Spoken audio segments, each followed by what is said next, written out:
All right, guys. Sorry I look so raunchy in this video. I just got back from the gym, so yeah, I'm all sweaty and had a hat on and all that good stuff. So sorry about that, but I have to just get this video out of the way because I fully don't understand it. Why are people so against renewable technology, renewable energy, everything like that? It just does not make sense whatsoever. It just does not.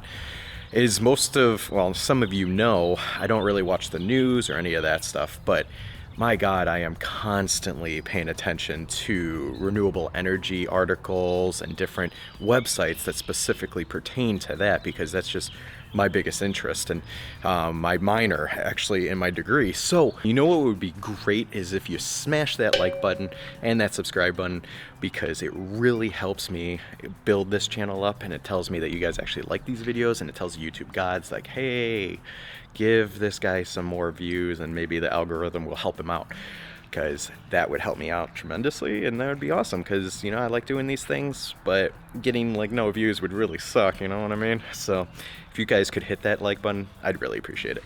My point of view is I'm not fully against like gasoline or diesel or any of that crap.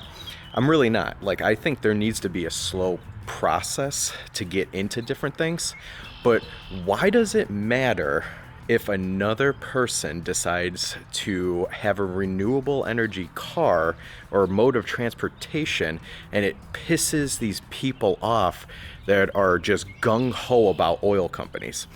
Doesn't make sense to me. These companies make billions and trillions of dollars, and all these people make, you know, less than $100,000 to normal consumer, but yet you're so hell-bent on making them more and more and more profits and just slowly destroying the earth instead of just like sucking it up and admitting that, hey, maybe we can have multiple forms of energy. Like, I don't understand why that can't be possible with like all these haters and such like that. Like, for example, obviously I like EVs. Well, I think EVs are great day to day. Like with my plug-in hybrid, I barely use gasoline because day to day I just use EV. Well, on road trips, I use gasoline. Okay, best of both worlds. Well, hydrogen I believe in too. I'm not a huge fan of hydrogen because if you look at the efficiency trying to transform water into hydrogen, it's just not the greatest. It's way better than gasoline and diesel.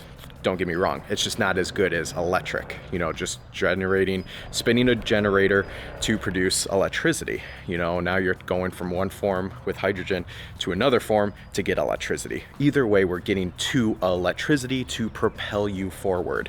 Well, hydrogen I feel like is really good for most likely long distances because you can refill within a matter of minutes and you get a gigantic range just like diesel trucks do. I still think we need diesel trucks. That's never going to go away, I strongly believe, because we need them. We really do. We've relied on them so heavily for so long, and the economies of scale, these trucks are significantly cheaper than EVs or hydrogen trucks for the time being. And then gasoline is great too because, hell, it's cheap. You know, you can go get like a Chevy Cruze for under $20,000 and it's just dirt cheap. It's, you know, it's reliable. It can just get you from A to B. Okay, fine. But like I said, I just don't understand why people are so hell-bent on, we just need to keep oil. Well, look at oil prices right now. Like gasoline is what, $5 a gallon, diesel is $5 a gallon, and all these people are still hating on electric vehicles. Why? It doesn't even pertain to you, period. These people decided, like me, to get an electric vehicle because we didn't want to deal with gas. Gas goes up and down. I'm tired of the cycle. I'm okay paying ComEd, 12 cents on peak hours per kilowatt, or 5-6 cents, whatever it is, for off-peak hours. That's my choice as a consumer. Like, why do you hate on me so much because I decided to walk away from gasoline? It does not make sense. And personally, I don't think 3 companies should control the entire oil supply of the entire world. You obviously know who I'm talking about, like BP, Chevron, and Exxon. It just does not make sense why you guys are just, not you guys, but a lot of the population just is so gung-ho about making them profits. And You guys are just backing them up so much. But then look at what's happening on the side. Who owns, as of right now, the largest solar panel supply in like the entire world? BP.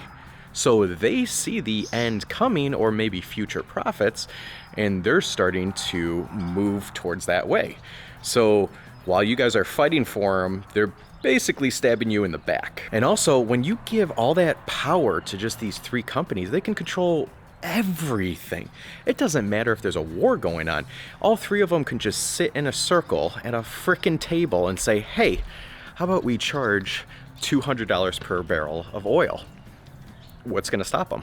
What's really going to stop them? And what's the best thing about diversifying different energy sources is not one company, hopefully, controls all of them. So right now you got electricity, you know, it's produced by, I don't know, I don't even know if ComEd fully produces it. I know they distribute it, but you got that, and then you got hydrogen, somebody's going to produce that. You got diesel and gasoline, somebody's going to produce that as well. You got all these different companies producing it. So not theoretically, all of them should not be at a very high peak at the exact same time. So like right now is a great example. Gasoline's $5 a gallon. Electricity is not. It's not even close to the equivalent of that. It's still like 12, 13 cents per kilowatt, which is just ridiculously cheap to be able to propel you to your destination. And even like in my family, I know my uncle is severely against EVs. He grew up with, you know, big V8s and all that good stuff. Fine, you know, like we jokingly hate each other's cars because of that. He has a, you know, lifted Silverado 2500 that gets 10 miles per gallon. I had the Mustang Mach-E that could just smoke most cars on the road, you know, and I was paying absolutely nothing for electricity to go 3 times as far as he does, you know. But he just hates anything that's not gasoline, and it's just the way his generation is personally, and it just doesn't make sense to me. But also, I'm in a different generation completely, and I also have a son who I want, you know, to have clean air in the future. So I also have that behind me where I'm trying to make a difference so the next generation doesn't get screwed over. And a lot of people can back me up on this, that previous generations didn't give a flying shit about the next generation. They really didn't. And lastly, the last thing I want to talk about is just the spreading the lies. It just doesn't make sense to me anymore. Like I think this is, based on what I'm reading, it's kind of like the oil companies, like last gung-ho, like let's just spread misinformation. So like how batteries are just so horrible for this world. No, it's not. It really is not. There's recycling plants now, even Tesla's getting into it. And this whole mining and stuff like that, it's literally, if you actually look at the amount of energy used to be able to produce these batteries, it's still significantly less over a longer period of time. So 5 years, if you look at the amount of energy to produce a vehicle that's ICE versus battery, it's literally like battery wins every single time. I'm sorry to say. It's been proven time and time and time and time again. Just get it through your skull. It's not even a factor anymore. I'm sorry. I know it hurts. Deep down inside it does. And the other one is it's just too hard on the grid. That doesn't even make sense. It's literally like saying you can't have an air conditioner because it's just too hard on the grid. I am so sorry. It's just so stupid. But, you know, like people have 1, 2, 3 air conditioning units, especially if you get into like Arizona and stuff like that. And it's completely fine for the grid. But yet, as soon as you use about the same amount of energy for a car, oh my God, it's just so terribly bad for the grid. Like, come on, give me a break. Like, guys, we can have all 4 of these energy sources. We can. And it's gonna happen. It really is. The movement's too far gone. People are loving EVs. Hydrogen and Toyota are starting to pick up, especially in hauling large loads long distances. It's one of the most optimal forms of energy, actually. Diesel's gonna stay here forever because it's just extremely reliable for these trucks. And, you know, the economies of scale, these trucks are pretty cheap compared to electric trucks and electric or hydrogen trucks. And then gasoline's going to be here forever too, guys. It just really, it's what it is, because it's just dirt cheap, like I said. And you know, cars, like lower income families can really afford just a simple ICE engine compared to these more expensive EVs eventually. And some people don't even have charging situations at their house. So if you guys like this video, please hit the subscribe and like button. Really helps me. It really helps the YouTube gods. I know you guys hate these types of videos. I'm just kidding, you really don't. Maybe, I don't know. But every once in a while I have to go on a rant, and this is that rant. So if you could really hit that like, the YouTube gods will shine on me. So I really appreciate it. Thank you.